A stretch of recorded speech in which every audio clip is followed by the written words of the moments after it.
we are live for what we are going to call episode 78 of the Athletic Philosopher Podcast.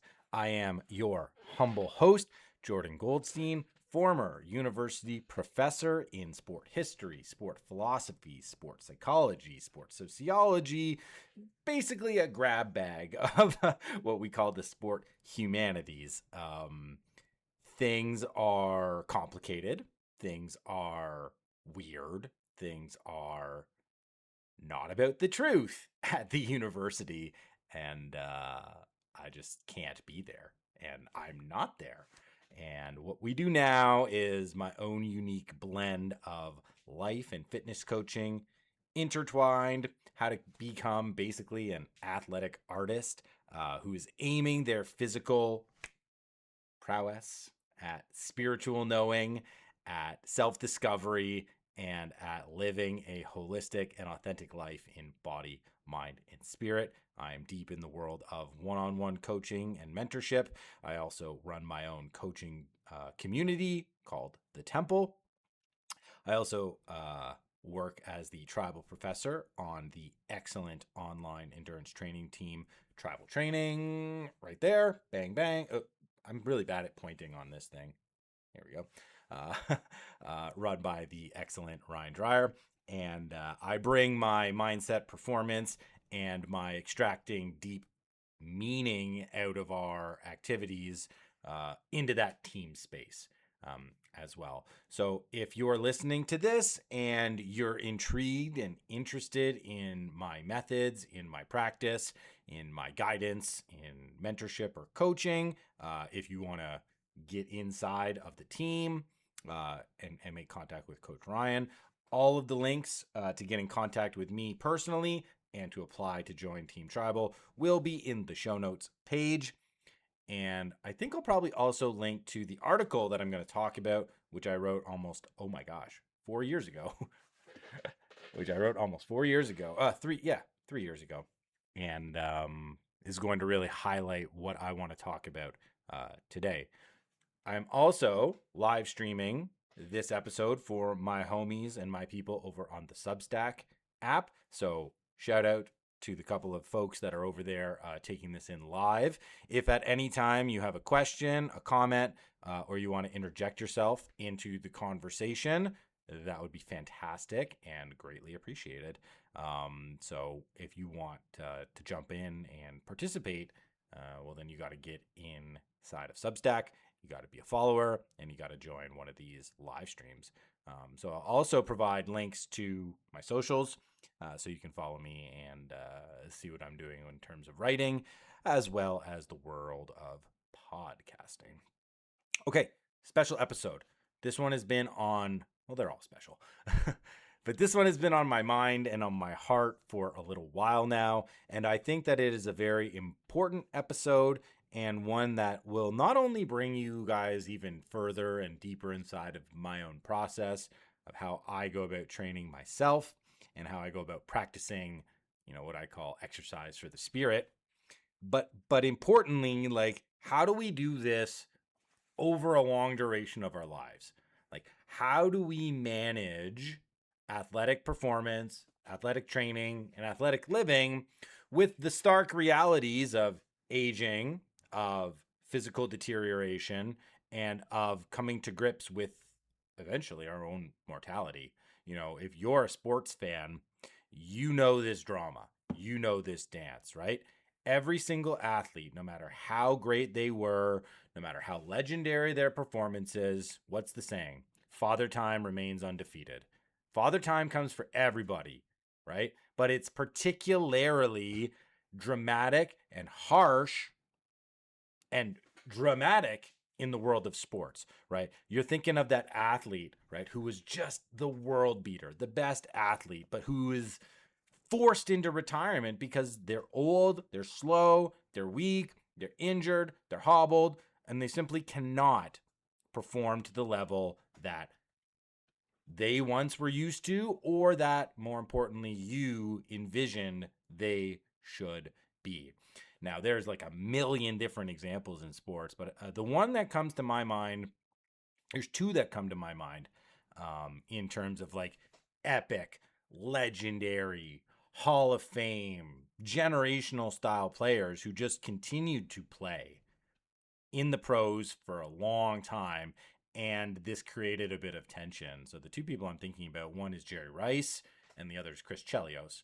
Now, both of these athletes played well into their 40s. I believe Chris Chelios was still playing professional hockey when he was 48 years old, riding the bus in the minor leagues to keep his professional career alive. Jerry Rice, I'm pretty sure, was riding the bench in the NFL as like a fourth wide receiver option into his age 44 season. And these are guys like in their 20s and their 30s, they were the best. Like they were the best. Like they are Hall of Fame players. Jerry Rice is arguably the greatest wide receiver to ever play in football. Chris Chelios, just like arguably a top 10 defender in the history of the NHL. But fans didn't want to see them keep playing. Fans wanted them to retire, right? Fans didn't want to see these old bodies performing very poorly compared to the young bodies that they had in their minds, right? And this is just one of these ever-present tensions in sports. Like, what do we do with the body as it ages? What do we do with the body as it, deteriorates in quality? And, this is something that I'm thinking about, all the time because it's something that's very prescient and is concerning for a lot of the people that I coach. How do we extend that? What are the words that people use now? Like health span, like the quality of my life where I'm actually healthy. So it's not just how long I live, but how can I keep doing the things that I want to do that make me feel alive instead of just like breathing and eating and sleeping, right? I want to be metaphorically alive. I don't just want to be biologically alive. Like I want to do the things that make me feel alive. And I just passed a milestone birthday. I turned 40 at the beginning of this month. And there's something about a round number that really does bring into crystal clear focus, like where you are in your own lifespan, how much has passed, how much lays ahead, where you are now, what do you think you can reasonably accomplish as you continue to move forward. So this is the Turning 40 episode, and I just want to start out by diving back into the ancient wisdom, into the ancient philosophy as a way to guide not only us through this conversation, but for you to be brought inside the way I think about this stuff for myself, and importantly, how I apply it on out in my practice, and importantly, in my coaching of other people. And of course, there's one philosopher that we go to on this podcast more than all the other philosophers, and that is the sage Aristotle. Okay? And Aristotle, he didn't really philosophize on sports per se, but what he did do was use sports analogies in his philosophizing. We'll do a little nerd tangent here. The reason for that is because the time of Aristotle's writing, athletics were ubiquitous. Like they were everywhere and everybody knew what they were. He's writing in the 4th century BCE in the 300s, and the ancient Olympics have already been going on for 400 years. They were founded in 776 BCE in the 8th century. So you have this activity in the culture that people have been doing for hundreds and hundreds of years, and they know what it's for.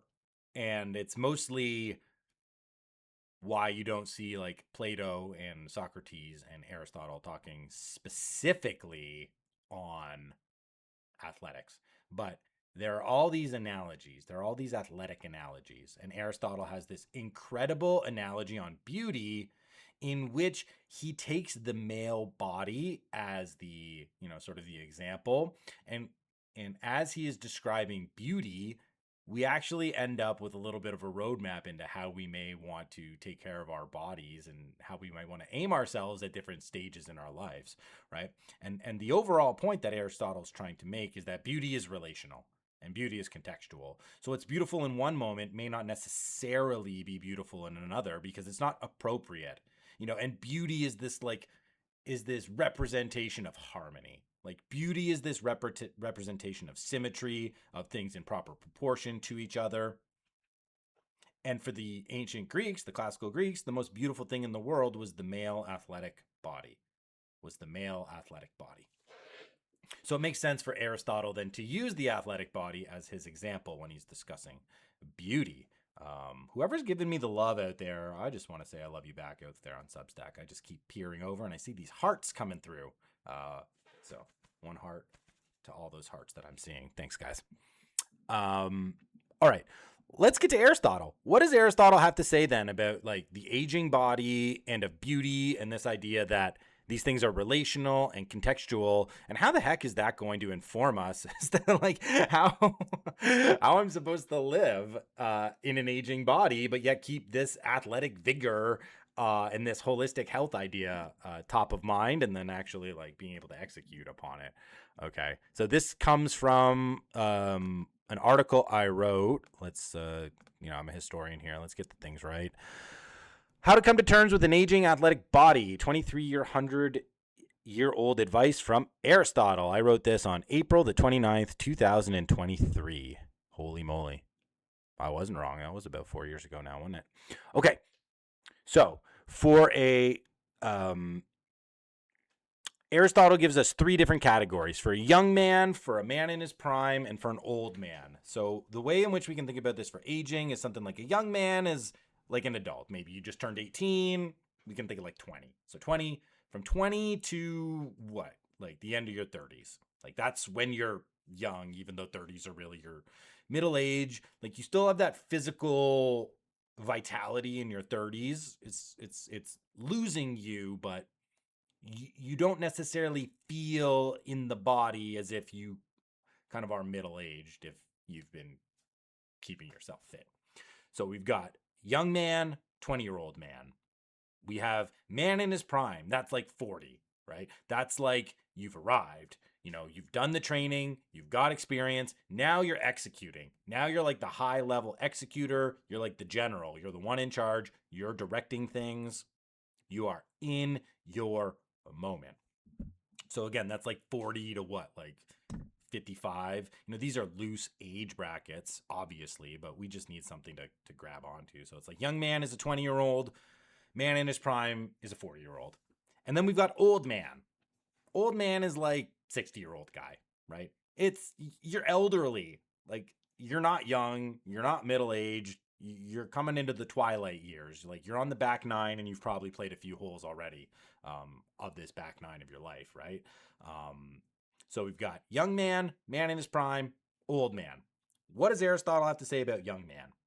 In a young man, beauty is the possession of a body fit to endure the exertion of running and contests of strength. Okay, there you go. So when I'm young, I want to be able to focus on excellence, striving to beat records, vanity, look swole, be fast, be strong, train hard, go hard, compete hard, right? Because your body can recover. Your body is young, your body is dynamic, it's invigorated, you can push it hard, it can respond, and it can come back again. For a man in his prime, Aristotle advised the following, quote, "Beauty is fitness for the exertion of warfare, together with a pleasant but at the same time formidable appearance." Okay, so the athletic competitions, that's like the training, right? That's like not real life. So when you're young, you can dedicate a lot of your athletic prowess to things that don't necessarily move the needle in the real world. But by the time you're prime-aged man, all the things that you do in training should be geared towards making a difference in the world. And in the ancient Greek context, that is like the warfare. That's you standing at the front of the hoplite phalanx, and you get to be the one in charge, right? For the exertion of warfare, together with a pleasant but at the same time formidable appearance. So it's important, as you age, to look like you can still get the job done, right? A formidable appearance that's pleasant. So you have to look competent. It's not about maxing out performance. It's about maxing out execution and respect, right? So I wrote here, it's all about competence and the realization of potential. 40-year-old man, that's where you're at. All right. And for an old man, For an old man, Aristotle advises the following, quote, "It is to be strong enough for such exertion as is necessary and to be free from all those deformities of old age which cause pain to others." So when I'm an old man, I have to keep my body ready to keep going. I need to be able to do the things day to day, and I have to keep myself healthy so that I don't fall into sickness and disease like everybody else around me who's also in old age. So this, this advice from Aristotle I find to be incredibly valuable because it identifies where our primary aim should be depending upon where we are in our life. Like if I'm young, I should go to the gym and I should go hard and I should do some stupid things. I should do 1 rep maxes whenever I feel. Like I have the ability to do that and then it's appropriate. It's not appropriate for an old man to go in and just destroy his body in the gym for the sake of being there and being hard because he's going to injure himself. And then when he's injured, he cannot take care of himself and he won't be able to fight off those diseases and the infirmaries and you're done.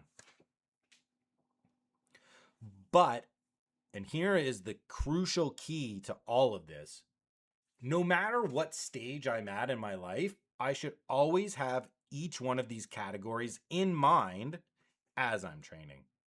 So, one of the things that's a hallmark of my philosophy is that, fun, enjoyment, excitement, challenge, adversity, growth, that is the thing that we want to be focusing on no matter where we are. But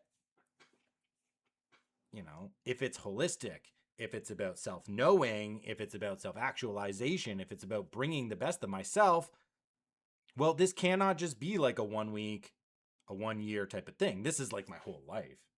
This is my whole life. And here's how this kind of works. Like if I'm young man and I don't train with old man in mind, I'm going to be that old man way sooner than I imagined. All the ego lifting, no stretching, poor diet, poor hydration. Maybe you're pop with some things that are good for your looks, but are very bad for your health. Like, you're not training in an appropriate way. Yeah, you may be maximizing out where you're at in terms of being a 20-year-old, but you are neglecting where you're going to be as a 60-year-old. So the key then to aging athletically is to recognize where you are in this sort of 3 category division and trying to incorporate the other 2 to the most responsible to the most responsible the words are escaping me now. Basically like the most responsible way you can do it. Okay. So this is how I think about turning 40 as this athletic philosopher and as a person who is living athletically and finding a tremendous amount of meaning, purpose, and flow in my life through the training. So if I'm 40, the thing that I have to focus on the most is competence and the realization of potential. But I also need a little bit of that 20-year-old and I also need a little bit of that 60-year-old, right? So for me, one of the things that is hilarious about the aging process, and this is sort of like confirmed in a bunch of interesting scientific studies, is that like aging is not this linear process. It's not like every day you lose like a 0.5% of your potential. It's just like all of a sudden within a few days, you go from being young to being old. And I see this happening on the inverse all the time with my kids, where it's like, they seem to have these incredible developmental leaps where like 10,000 things all seem to make a connection in like 2 days and they totally change. Well, the same happens in aging, right? You can be feeling great in the body one day and then all of a sudden it's like, where did that thing come from? Why do I feel like I'm slow and I'm sluggish and I can't recover like I did even last week, So one of the funny things about turning 40 is it's this arbitrary number, but it plays heavily in the psychology because it's something you fixate on, right? And one of the things that immediately stood out to me about turning 40 is, I feel very good in the body. Like I feel like I've got a young, dynamic body relative to my age. But, it was like 2 weeks after turning 40, I woke up with this absolutely what I would consider like this phantom pain. I was on a road trip with my kids. I was doing a lot of driving, and I think just based on the foot position of my right foot, which was the one that goes on the gas and the brake, that I may have just strained this heel muscle, right? And in the middle of the night, I wake up and there's just like this throbbing, absolute throbbing heel pain, like so bad that it woke me up. And I'm supposed to go out and do like a sunrise run. Like in my mind, I'm running a half marathon on the beach barefoot. And I'm in the middle of, it's the middle of the night, like 2 a.m. And I had this heel pain. And I'm just thinking, maybe it's just like some weird muscle thing and I'll wake up and it'll be gone. And I woke up and boy, howdy, it was nowhere close to gone. And it was freezing outside. I had frost on my windshield. So I decided to go to the forest instead of the beach.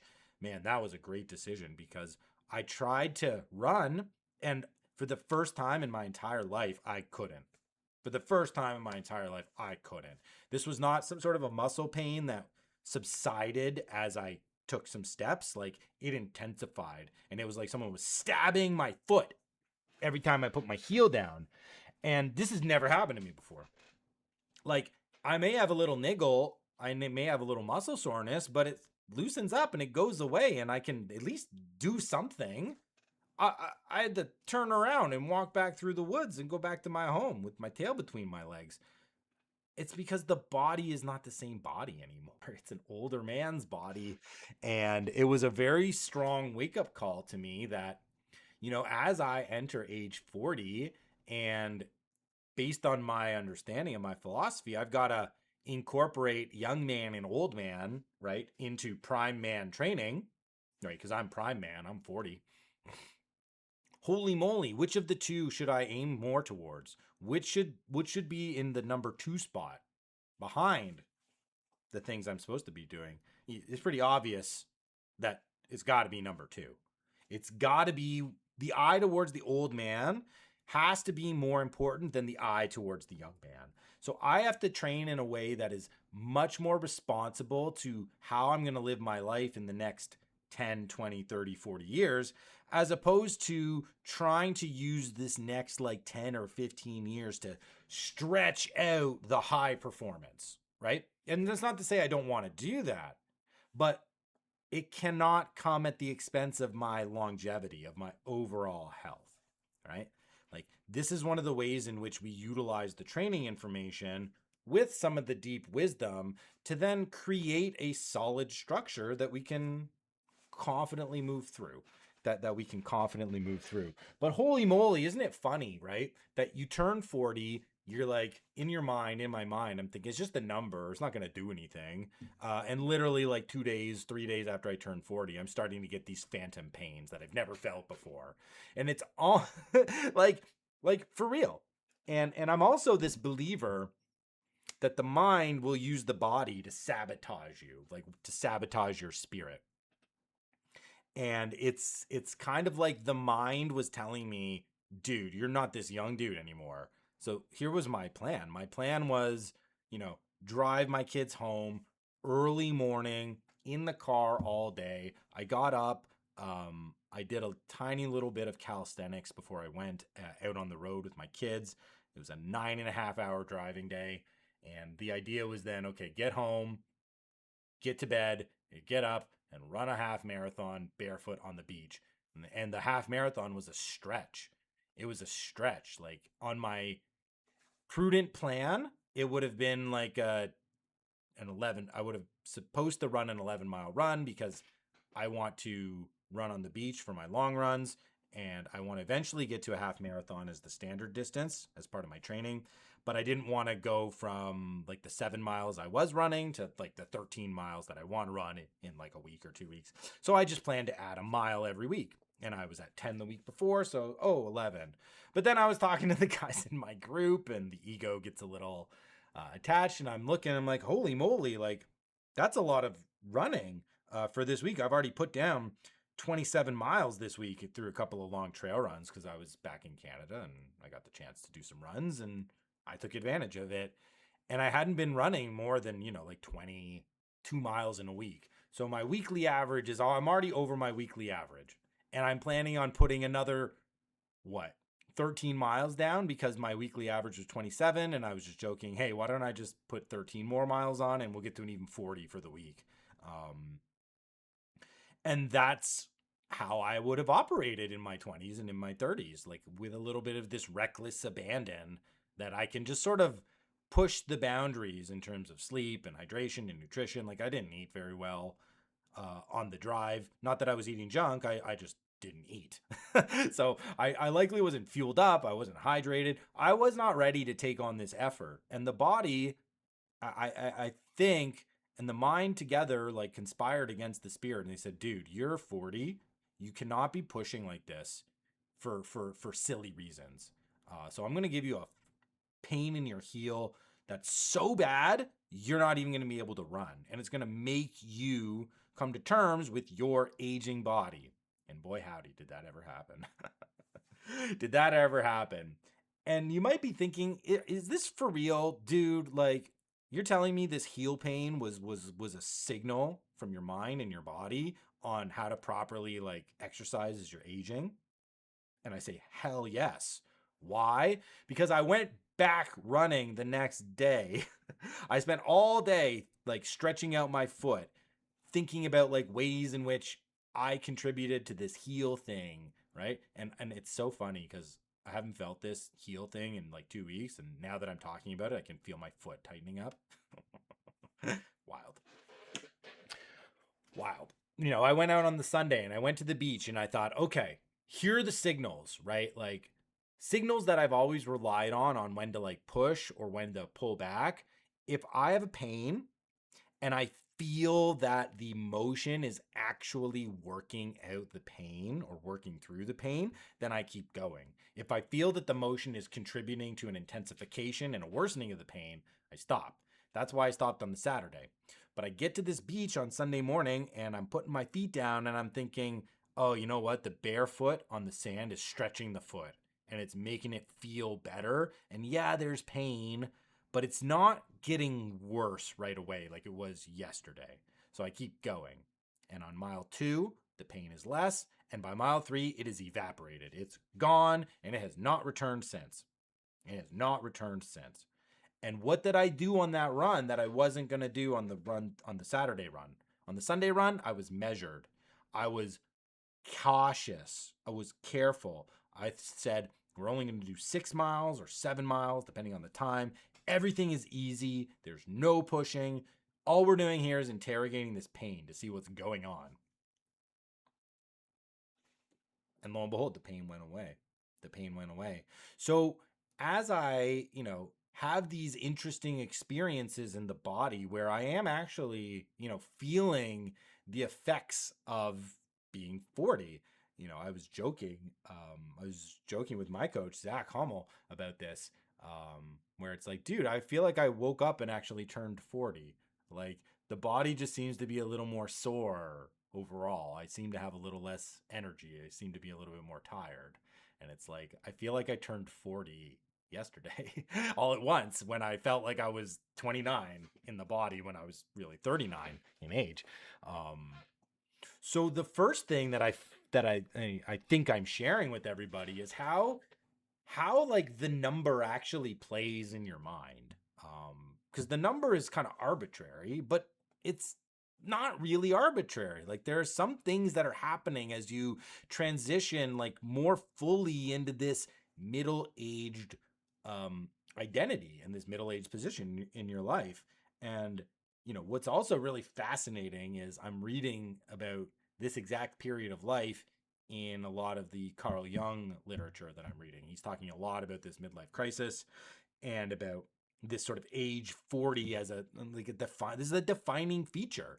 There's just something about turning this age or whatever, this idea of like the halfway point of your life that causes this deep reflection, this deep inner turn, right? And the way Jung talks about it, it's, for the first half of your life, you're just trying to figure it out. You're just trying to fit in, find your place, find the role, act out the role, find success in the role, establish your success, legitimate your success, build on your success. And everything is kind of this external orientation. But you get to this middle point of life and you sort of flip. You start to recognize I haven't been developing the inner part of myself. I haven't been developing my personality. I haven't been living to my own internal standard. And that causes this kind of existential dread. And this is where we get the midlife crisis. This is where we get the old guys in the sports cars, right? We get the old trying to act young. We get the inverse of what I was mentioning in terms of the Aristotelian 3 categories of aging, right? So people hit that prime age that Aristotle is describing. They feel this existential dread that Jung identifies, and then they move back into that idea that I need to be a young man again. I need to be a young man again because I lost the sense of myself and I didn't live out my authentic life when I was a young man. And I just crossed the halfway point of my life, which means I'm an old man and I missed it and I got to get it right now or else I'm never going to get it. So you end up with this weird behavior, this very weird behavior in middle-aged men specifically, trying to like recapture their youth, but doing so in these like hilariously caricatured and stereotyped versions. And so we all kind of have this moment, but I'm somebody that is the inverse of mostly everybody else. Like I did not spend my 20s and my 30s looking for society to, approve of what I was doing or focusing on my status and my station. I focused on finding my internal signal and listening to it as often as I could.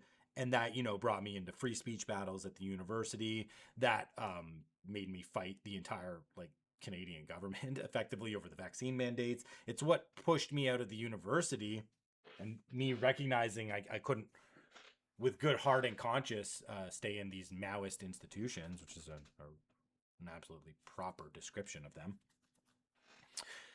And ever since then, I've been on this journey of self-knowing and self-discovery and self-exploration and self-experimentation through the physical that as I hit 40, it's more like the internal world is so developed. It's more than about bringing it to the external world. But that internal knowing is what allowed me to see the heel pain, the phantom heel pain, in the proper context. Most of the middle-aged crisis tilts you backwards towards the young. But what it should do is it should tilt you actually towards the old and then sprinkle in on top the young man. Like that's the patina. It's the cherry on top. It's not the sauce. It's not the sundae. It's not the sundae. Right? So how does this then work for training? Well, I've kind of talked a little bit about my own training, but let's just generalize this. Let's just generalize this for any person who is moving into this middle-aged phase, whether, you're turning 40 this year, or maybe you're turning 30, maybe you turned 50, it doesn't matter where you are. We're just sort of dealing in these broad categories here. But what does it mean, and how do I actually incorporate this? How do I find the right balance for me? Okay. So number 1, recognize that you don't get younger. You get older. So I have to aim to where I'm going. I have to be where I'm at, but I have to aim to where I'm going. So I'm going to old man. I'm in present man and I'm going to old man.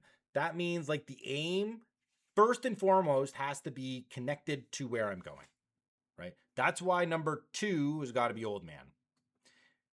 But as I mentioned, you're not going to gain the deep values of physical activity, physical exertion, sport, training, competition, if you're not hitting each one of these categories, right?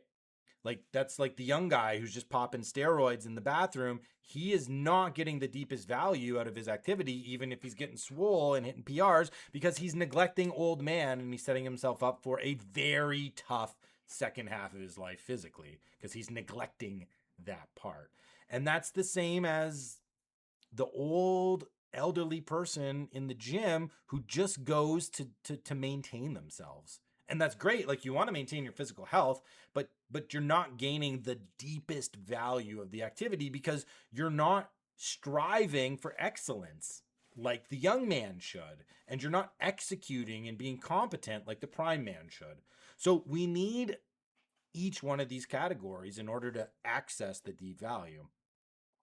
So here's how it might look like for somebody in their 40s.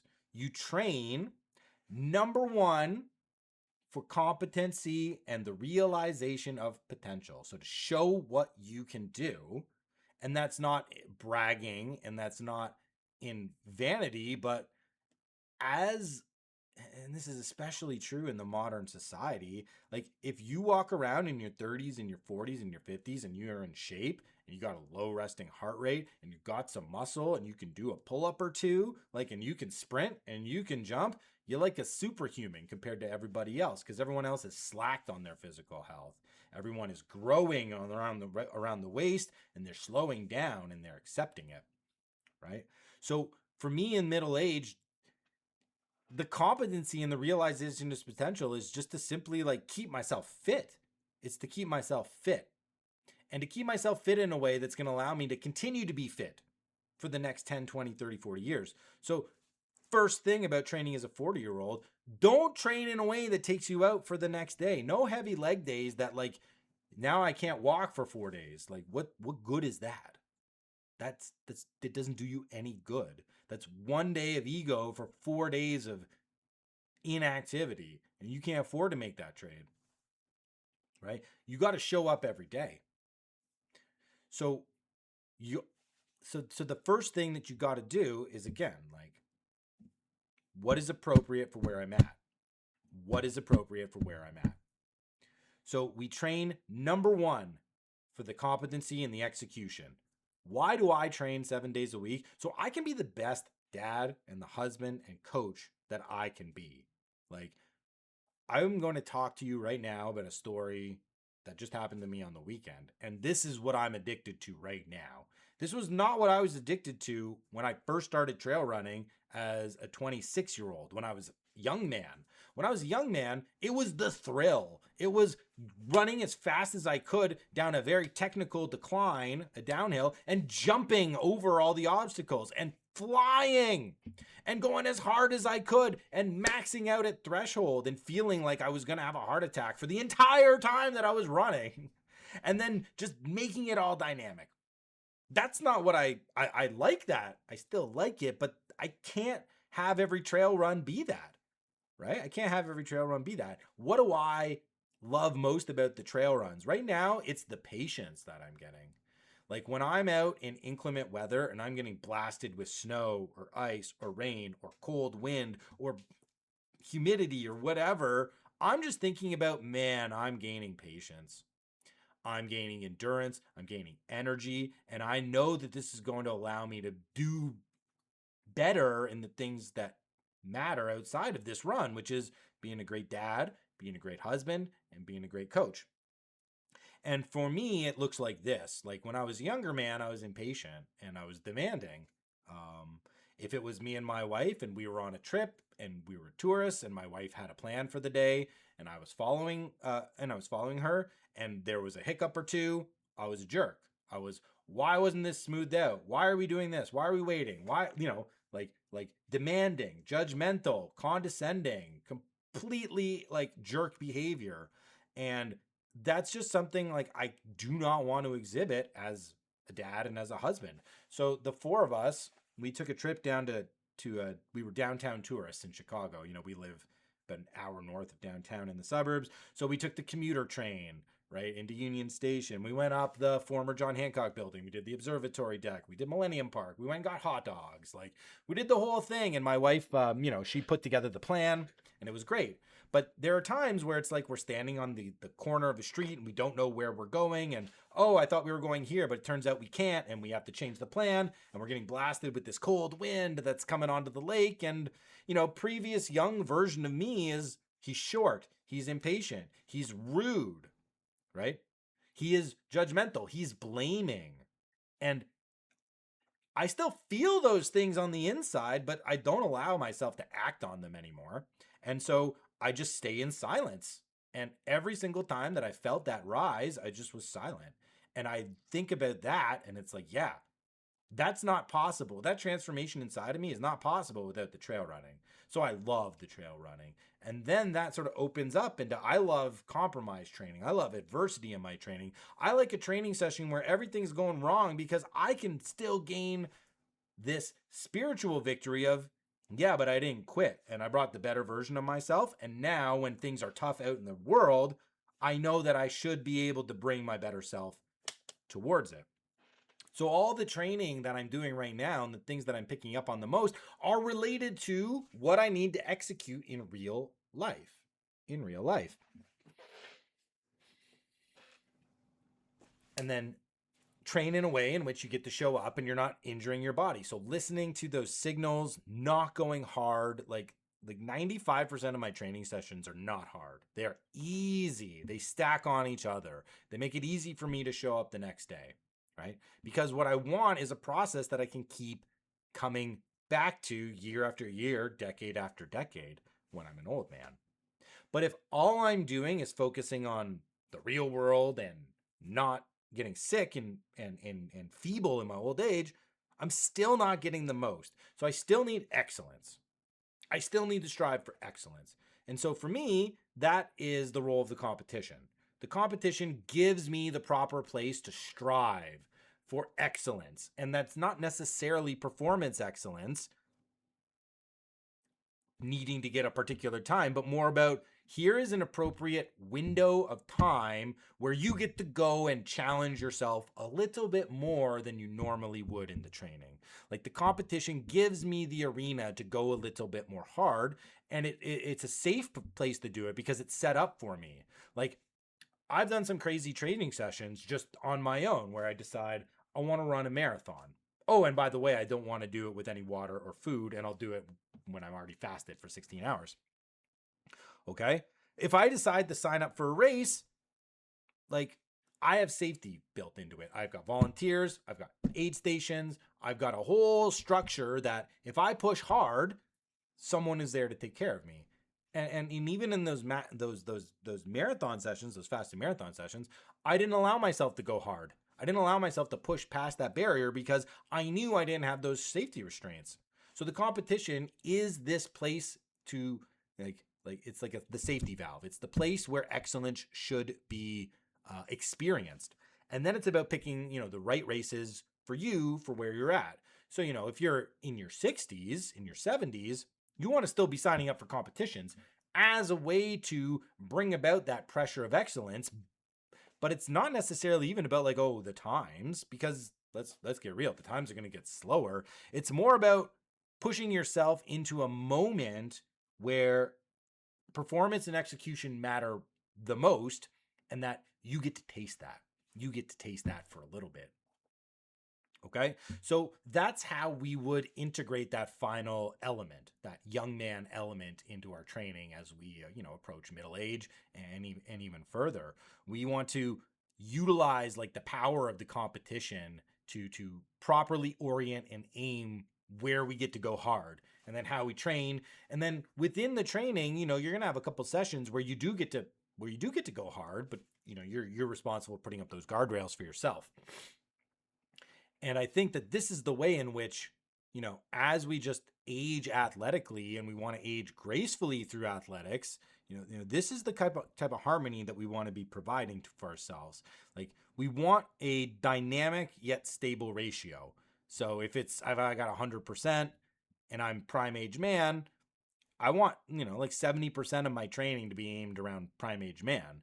Maybe, that's 20% for old man and 10% for young man, but that can change day to day. Maybe I'm feeling really good in the body, like I've hydrated, I've fueled well, my training is really dialed in, and I just, like yesterday, I just felt, why not just run fast?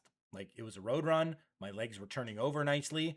I felt this churn, this wheel churn. I didn't feel like I was pushing very hard, but I ended up throwing down 6 miles at 6:45 pace, which is a bit of a push for me. because normally I'm not running those paces, and normally I don't run on the roads. But I felt good, and I felt like I wanted to push, and legs were a little sore. But when I woke up today, everything is good.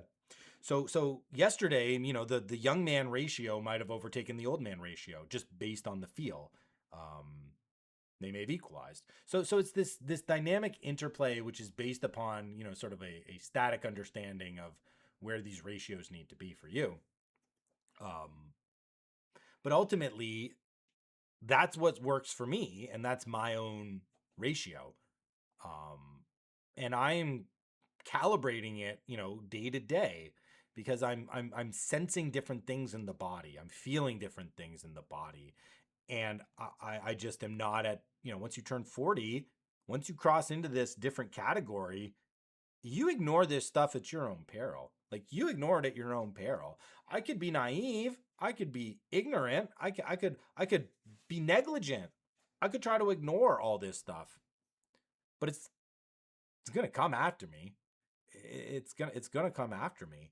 And here's a great way in which I'm actually doing this myself. So this is the year of opportunity. It's the year of the race. I don't know. I forget which episode I recorded, but I have a podcast episode on the year on the choice of word opportunity, and I have a podcast on the year of the race. So go and check those out for sure. And probably what I should do is link them in the page. See if I can remember to do that. I am a flighty prof, so you can only expect so much from me after all. So this year, like, execution and competence, I'm a fitness coach. I'm telling you to get into competitions. I'm telling you to train in ways that you love and that are exciting and enjoyable and adventurous. Okay, so that's what I'm doing. I do 5 races. I've already done 2. I did a 50K and a 50 miler. Now we're into triathlon training. I'm doing my first ever triathlon in less than 4 weeks. Chattanooga 70.3. We got a half Ironman. That's the push for excellence. So that's competence and excellence at once. And doing more races than I've ever done in a year doesn't seem like a great idea when I'm trying to tilt myself towards old man as well. But here's how I'm making it work.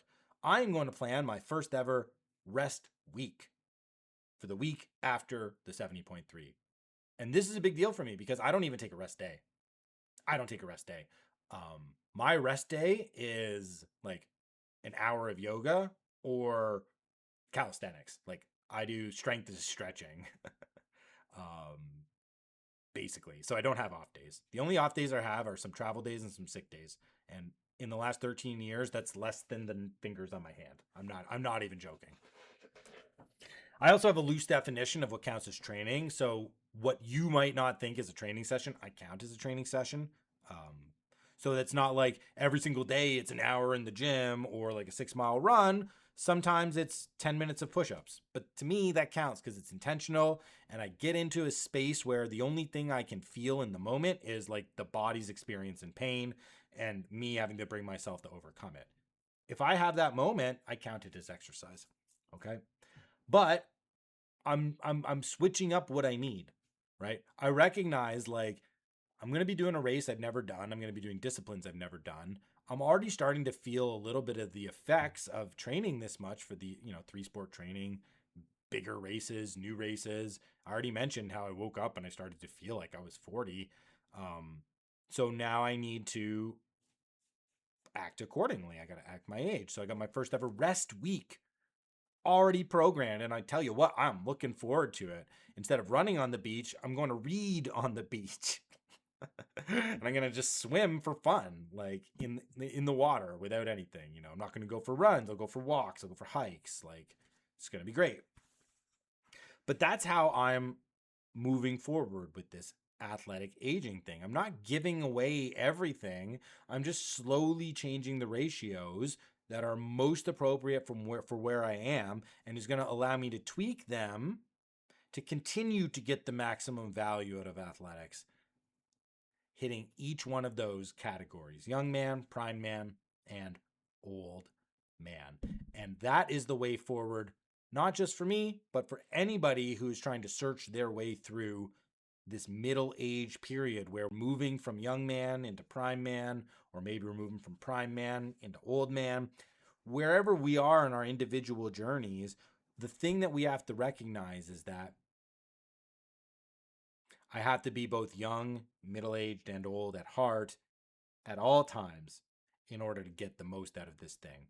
And if I can do that with an appropriate calibration to my actual age and to my actual capacities and my actual capabilities, well, then I get to keep living in the upward spiral, even if I get weaker, even if I get slower, which I'm going to get weaker and I'm going to get slower. Like, father time comes for everybody, guys. You can try to fight him off, but he wins. Okay? He wins. And the faster you come to peace with that, the faster you can get back at it and after it appropriately, respectfully, but boldly and courageously. And that's what I got for everybody today. I'm going to wrap this up because guess what I got to go do? I got to go swim. Because we got a triathlon in 3.5 weeks. And there's no chance I'm not going to be ready for that one, guys. Thanks for listening. Thank you, everybody, on the Substack Live for the hearts and the loves and for the listen. I really appreciate you. And thanks to everybody for listening. Again, check those show note details for the articles and the podcast that I mentioned. And if you're out there and you're thinking, holy moly, what this guy is selling, what this guy is saying, like, I need a little bit of that in my life because I'm also dealing with these issues of aging and I'm not finding the harmony that I want. And I'm not finding the harmony and the meaning that I need. And I'm at my best when I'm an athletic, when I'm living an athletic life, when I identify as an athlete. But I don't know how to do that anymore. Well, let's have a conversation. Hit me up. I got my contact information. I would love to help you apply this framework to your specific situations because the general is great, but the particular, the personal, the individual, the tailored, that's what's going to really work for you in your life. And if you want a little bit of that, get in contact with me, and it would be my honor and privilege to help you in your journey, or at least aim you off in the right direction. All right. Peace and love, everybody. We'll see you in the next one.